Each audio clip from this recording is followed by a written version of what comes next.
ভাজা মনে বেশি গেছে এই রে পুইড়ে গেছে রে লেপ হাই হাই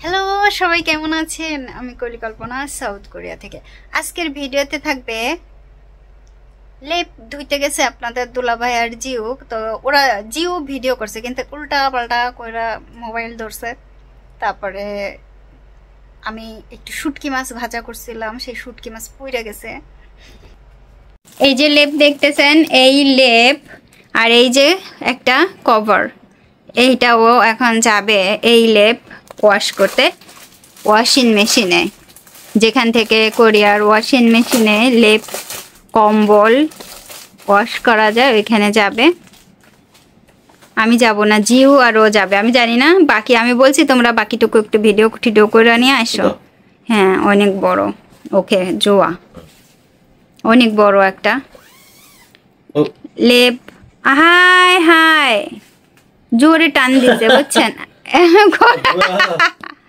এখন কি হবে আবার ঢুকাইতে হবে দেখো চললাম গাইতে দিছি আবার দিছি তা সাদা সুতা দিয়ে সেলাইটা করা লাগতো কিন্তু সাদা সুতা দিয়ে এখন আমি সেলাই করব না কারণ সাদা সুতা গাঁথা এখন আমার পক্ষে সম্ভব না খুব ব্যস্ত আছি আর এই লেপটা ধোয়া হবে শুধুমাত্র আমি হাসপাতালে নিয়ে যাব এর জন্য লেপ ধুইতে দেব দেখেন আমি কত বড় বড় কইরা ঈদে আগে একটু আটকাইনি এটারে আচ্ছা এটারে টাটকানি সাদা সুতা দিয়ে দিলে ভালো হতো সমস্যা নাই কেউ দেখবে না কিন্তু আপনারা অনেকেই দেখতেছেন কেউ দেখবে না বলে আমি এই যে সেলাই করতেছি পামু দান বয় হ্যাঁ নোরান সেগে গো হ্যাঁ শিলরো হাজানা হিনসেকেরো হেদেনন্দে কিন্তু নিকে মারা গইছে আমুদান বয় কিন্তু অনলাইনে ধা ভিডিও সারামদুলবা আপনারা সবাই দেখবেন কিন্তু আমি বলতেছি কি কোনো সমস্যা নাই কেউ দেখবে না কিন্তু সবাই দেখতেছে হলুদে হ্যাঁ সুতা দিয়ে আমি সেলাই করতেছি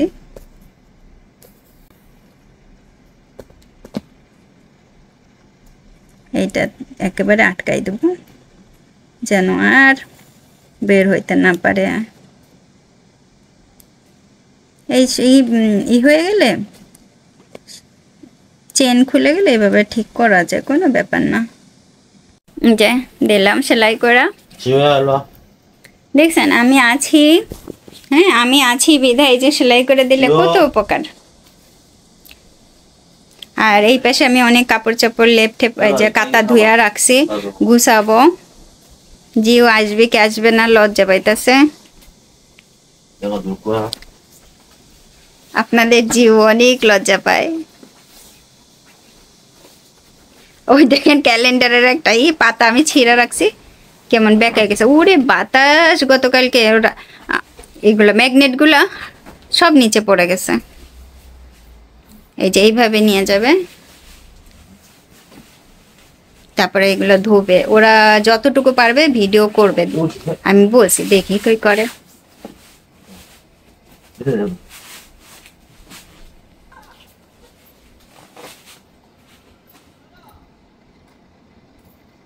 ছনছনি হি হানি ধীরে ধীরে আমি ভাত রান্না করবো ভাত রান্না করি না এখনো জিওকে ভাত ভাজা দিছিলাম সকালবেলা বাই বাই বাই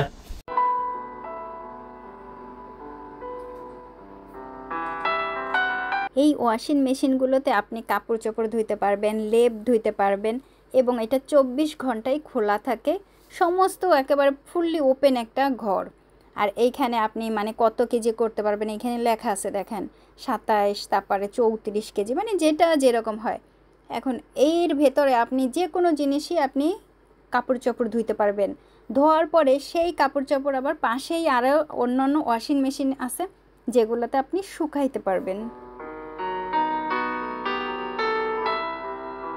এখানে আপনি সাবানও কিনতে পারবেন খুব সুন্দর করে সিস্টেম করা আছে তারপরে আপনি এখানে যেভাবে ধোবেন ধোয়ার সময় আপনার যে কয়েন লাগবে বা কত টাকা লাগবে কোরিয়ান ওনে কত পয়সা লাগবে বা ওন লাগবে তাও সমস্ত কিছু লেখা আছে কোনো ময়লা ফেলবেন সেজন্য আলাদাভাবে ডাস্টবিনও আছে বাইরে ভাই এইখানে মানে সমস্ত কিছু আছে প্রথমে এই যে কাপড়টাকে মানে লেপটাকে খুব ভালো করে ধুইলো, তারপরে এই পাশে নিয়ে এসে এখন এটাকে শুকাবে। আপনাদের দুলাভাইয়ের হাতে যে ছোট্ট একটা প্যাকেট দেখলেন ওইটা হচ্ছে এখন যেহেতু কাপড়টাকে শুকানো হবে, এইখানে একেবারে খুব সুন্দর একটা স্মেল আসবে, সেইটাও আবার একটা প্যাকেট কিনছে। আর এই লেপটা ধোয়ার সময় যে ওয়াশিং মেশিনের যে সাবানগুলো দিছে সেইগুলো এইখান থেকে কিনছে, কিন্তু জিও ভিডিও করছে তো ওর ক্লিপগুলো আর নেয় নাই। এই যে এখন যে প্যাকেটটা ছিল এইটাই হচ্ছে একটা খুব সুন্দর স্মেল আসবে এই লেপের থেকে। এখন এটাকে শুকাবে এখানে দিয়ে, তাও আবার কয়েন দিতে হবে। প্রথমে কয়েকটা কয়েন দিল, সেটা দিয়ে ভাবছিল মনে হয় যে এটাতে হয়ে যাবে শুকানো, কিন্তু পরে দেখছে যে না ওইটাতে আর শুকানো হচ্ছে না। পরে আবার ওইটাকে আবার শুকানোর জন্য আবার পয়সা দিয়ে শুকাচ্ছিল। কোরিয়াতে এই ওয়াশিং মেশিনগুলো কারা ব্যবহার করে বেশি জানেন? সবাই করে কম বেশি। যেমন আমরা করি লেপ, কাপড় চাপড় আমরা সাধারণত ঘরেই সমস্ত কিছু ধুই, কিন্তু আমরা গত বছর খুব বেশি করে 2 বার গিয়েছিলাম এখানে কাপড় চাপড় ধুইতে। খুব বেশি স্নো পড়ছিল, এত বেশি স্নো পড়ছিল যে আমাদের ওয়াশিং মেশিন মানে পুরো এইখানে আমরা যে ফুল অ্যাপার্টমেন্টের ওয়াশিং মেশিন সম্পূর্ণভাবে অকেজ হয়ে গেছিলো, মানে ঠান্ডায় ওইখানে জমাট বেঁধে গেছে। বুঝতে পারেন যেখান থেকে পানি বের হয়, পানি আসা যাওয়া করে, ওই লাইনগুলো সম্পূর্ণভাবে ওরম মানে ওরম হচ্ছে আইস হয়ে গিয়েছিল। তখন আমরা আর ব্যবহার করতে পারি নাই। আমরা এই ওয়াশিং মেশিনের এই রুমটাতে মানে আমরা লাইন পড়ে গেছিলো, ফুললি লাইন, যে মানে কখন কাটটা শেষ হবে, কখন কে ধোবে, মানে ফুললি সেই সময় অনেক সমস্যা হয়ে পড়ছিল। আর এই লেপটা ধুইতে আমরা সবসময় এখানে যাই, এখানে আপনি জুতাও পরিষ্কার করতে পারবেন, জুতার জন্য আলাদা কিছু জায়গা আছে। পরে আমি গেলে পরে আর একবার খুব সুন্দর করে একটা ভিডিও করে নিয়ে আসবো। এই লেপটা কেন ধোয়া হয়েছে এটা আমি হাসপাতালে নিয়ে যাব এবং হাসপাতালে ব্যবহার করব। হাসপাতাল থেকে লেপ দেয় খুব পাতলা পাতলা, কিন্তু তারপরও আমার একটু শীত বেশি যেহেতু আমি আলাদাভাবে লেপ নিয়ে যাব। এই ট্রলিগুলো সবসময় এখানে থাকে, আর সিসিটিভি ক্যামেরা আছে, তারপরে টেলিভিশন আছে, আপনি আপনার মতো বসে থাকতে পারবেন। ওই যে আরেকজনও বসে আছেন, ওনার কাপড় চোপড় ধুইতেছেন। আপনি এখান থেকে পলিথিনও কিনতে পারবেন, বড় পলিথিন, যেটাতে করে আপনি এই যে লেপ, কাঁথা, কম্বল, কাপড় চাপড়ও নিয়ে যেতে পারবেন। এই দেখেন 24 ঘন্টায় এই লন্ড্রি খোলা থাকে, ধোয়া সমস্ত কিছু 365 দিনই খোলা থাকবে। ধরেন হঠাৎ করে দেখা গেল যে কাপড় চোপড় ধুইতে পারতেছি না বাসায়, এখানে গেলে পরে ধোয়া হয়ে যায়। আর বিশেষভাবে যারা একা থাকেন ওয়ান রুমের বা ধরেন যারা ব্যাচেলার আছেন, তারা সবচাইতে বেশি ইউজ করেন এই 24 ঘন্টার লন্ড্রি। মাঝে মধ্যে দেখা যায় যে রাত্রেবেলা একটু বেশি ভিড় থাকে, কারণ তখন ওই যে অনেকে কাজ করে আসে সন্ধ্যাবেলায়, রাত্রেবেলায় যে কাপড় চোপড় ধুইতে যায়। তবে খুব বেশি বোরিং লাগে এখানে যখন কাপড় চোপড় ধুইতে দেওয়া হয়, কারণ 2 থেকে আড়াই ঘন্টার মতো লাগে, চুপচাপ বসে থাকতে হয়, টেলিভিশন দেখতে হয়, তা নাহলে হ্যান্ডফোন মানে মোবাইল দেখতে হয়। তাই এইটাই সবচাইতে বোরিং লাগে। কিন্তু ঘরে কি হয়, ওয়াশিং মেশিনে কাপড় চোপড় দিয়ে দিলে ঘরের অন্যান্য কাজ করা হয়ে যায়, এইখানে আর ওইটা হয় না, এইখানে হচ্ছে বোরিং। এই যে এসে গেছে লেপ ধুয়ে নিয়ে আসছে, এরকম পলিথিনে করে আসছে, লন্ড্রি লেখা আছে। হ্যাঁ 24 ঘন্টায় খোলা থাকে। আমি থালা বাসন ধুইতেছি, তারপরে কাতা গুছাবো, এই লেপও নিয়ে যাব হাসপাতালে। উপা মুন আন্ধা দাস দরজা আটকায় নাই। ওকে, এই শুটকি মাছ আমি কোরিয়া থেকে কিনছি। আমি মনে হয় 2টা খাইছিলাম, ছিঁড়ছিয়ে না, আমার মনে নাই কবে খাইছিলাম, আর আমার সত্যি মনে নাই, আমার ভুল হয়ে গেছে, কবে খাইছি মনে নাই। আমি এই শুটকি মাছ খুব ভালো করে গরম পানি দিয়ে ধুইয়া টুকরো টুকরো করে নিতেছি আগে। এই যে কয়টা মোট আগে যেগুলো আমি দেশের থেকে মা নিয়ে আসছিল সেইগুলো আরো মনে হয় ভালো ছিল, কারণ কি গন্ধ কম ছিল এগুলাতে, কিন্তু এতে অনেক গন্ধ আছে, একটা স্মেল আছে শুটকির। আর চিংড়ির এগুলো শুটকির এই যে আঁশটাগুলোও দেখা যাইতেছে, সুতরাং আমি ভালো করে গরম পানি দিয়ে আগে ধুয়ে নিই। গতবারে প্রচুর পরিমাণে বালি বের হয়েছিল। বেগুন ভাইজে এইরকম করে উঠাই রাখছি লবণ আর হলুদ ছাড়া। এখন এই যে মাছগুলো কয়বার ধুইছি, ধোয়ার পরে দেখেন কি পরিমাণে আঁশ বেরোচ্ছে। তা অর্ধেক এইভাবে কাইটে পানিতে এরকম ভিজাবো, একটু লম্বা লম্বা বেশি তো।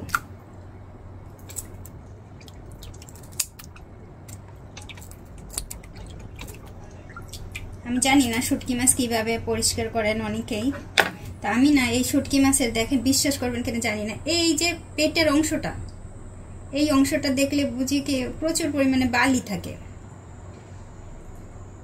এই অংশটা বেশ ভালো করে ধুইয়া বা ফেলাইয়া দিলে সবচেয়ে বেশি ভালো লাগে আমার কাছে। এত বালি মানে আমি গতবার যখন রান্না করছিলাম, হ্যাঁ মনে পড়তেছে যে বালির জন্য আমি খুব কষ্ট পাইছিলাম। দেখেন বালি এই ফেলাই দিতে হবে আলাদা জায়গাতে। তেল গরম হয়ে গেছে, পেঁয়াজ, রসুন, আদা, শুকনা মরিচ বাটা আর জিরা বাটা।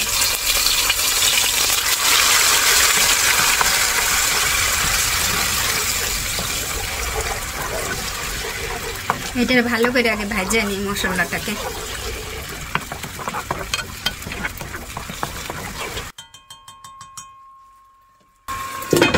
ভাজাটা যা সুন্দর হইতেছে, লাল করে ভাজা নিতেছি, লাল করে ভাজা নিলাম। হলুদ, এবার লবণ,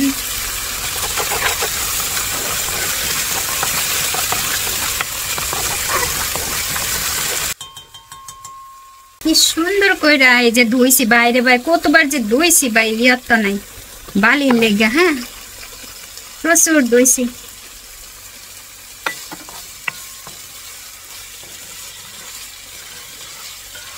জানি না শুটকি মাছ কে কিভাবে রান্না করেন, কে কিভাবে খান, এক একজন এক এক রকম। অবশ্যই আমি বহুদিন পরে শুটকি মাছ, প্রচুর ঝাল দিছি, আমি একা খাবো, কেউ খায় না এই শুটকি মাছ, কিন্তু কেউ খাবে না। কোরিয়ানরা এইভাবে রান্না করা খায়ও না, আর যেহেতু গন্ধই সহ্য করতে পারে না। তারপর আমি এখন রাত্রে রান্না করতেছি, কে জানে ওরা দুজনে উঠে আসে কেন না। এখন বাজে 11:30। প্রচুর শুটকির গন্ধ বেরিয়েছে, পানি দিয়ে দিচ্ছি।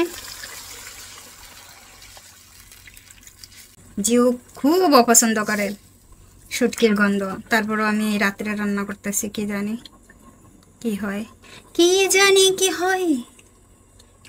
এক বৈশাখে দেখা হলো দুজনায়, জ্যৈষ্ঠীতে হলো পরিচয়, আসছে আষাঢ় মাস, মন তাই ভাবছে কি হয় কি হয়, কি জানি কি হয়। বেগুন পোড়াইছে, এই যে এখনো হাওয়া বাইরে যেতেছে, বের করে নিয়ে আসছি। এত সুন্দর নরম হয়েছে দেখেন, এটাকে ভর্তা করবো। ভাজা মনে বেশি গেছে, এই রে পুইরে গেছে। এই আমি একটু গেছিলাম, আহারে আমি খাওয়ার লেগে কত শখ করে রান্না করলাম। আরে সিনেমা দেখতেছি, এইয়া কি সহ্য হয়? এই কি সহ্য হয়?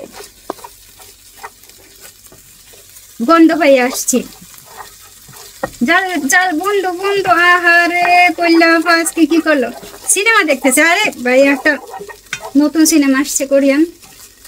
হাই হাই, আমি কত শখ করে রান্না করলাম। আরো টাকা তো পরিমাণে কোরিয়ান সিনেমা দেখতে পছন্দ করি আমি, বুঝছেন? ইস রে, আমার পছন্দের খাবারটা এই হয়ে গেল। আবার এক্ষুনি কিনবো, কিনলে আবার দেখে না ওই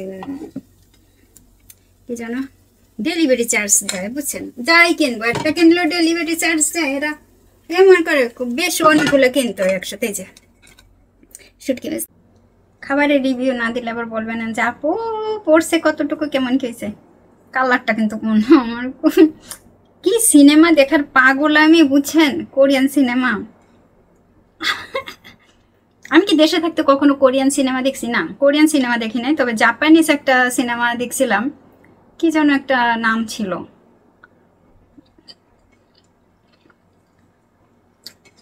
ভালো হয়েছে, খারাপ না।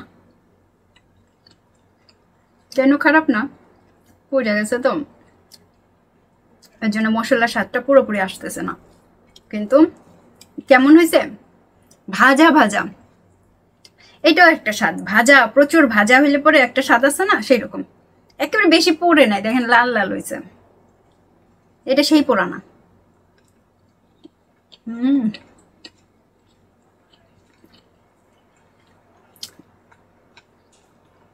অনেকদিন পরে শুটকি মাছ।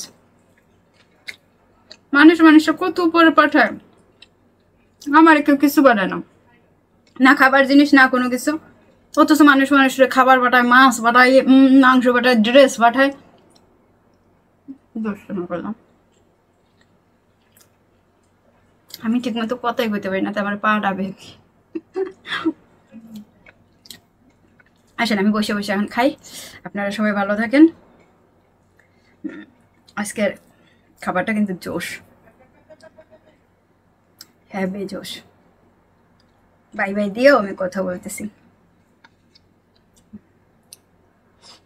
বাইরে ভাই আমি কি রান্না করছি, শুটকি মাছ জিও এমনিতে মাছ খায় না, ওরা সারা ঘর দৌড়াইতেছে, সারা ঘর দৌড়াইতেছে, কোনো জায়গায় বলেই নাই, সব জায়গায় গন্ধ। দেন তিনি অবস্থা, আমার ছেলের অবস্থা দেন, ও এমনি মাছ পছন্দ করে না, তারপরে এই শুটকি মাছের প্রচুর গন্ধ, আমিও যেটা দেখি প্রচুর গন্ধ, এটা নর্মাল গন্ধ না বাইরে। ভাই আমার পোলার অবস্থা দেন, ওই দেখেন ওটা এই হয়ে গেছে, নষ্ট হয়ে গেছে এই মাছ, বুঝছেন, এই যে নষ্ট মাছ রান্না করছি, আমারও তাই মনে হয় নষ্ট হয়ে গেছে, প্রচুর গন্ধ করে বাবা মাজা।